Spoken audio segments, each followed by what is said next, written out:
Hello guys, welcome to our channel. In this video, I'm going to show you how to connect Apple Pay to PayPal.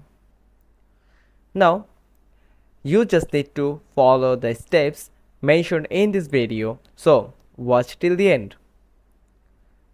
First, you have to unlock your iPhone and head to settings. Then, tap your name which is located on top of the settings page. Here you can see in this screenshot. Then third step is click on iTunes and App Store. Then on the next screen tap Apple ID, then select view Apple ID and log into your Apple ID account with your credentials like email and password. Once you are logged into your email ID, click on manage payments.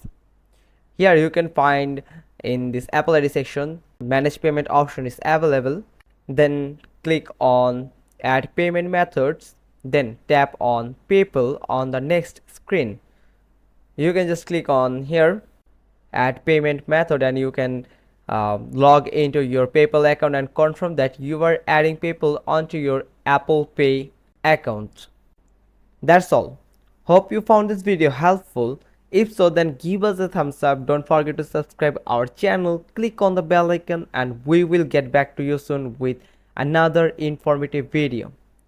Till then, goodbye.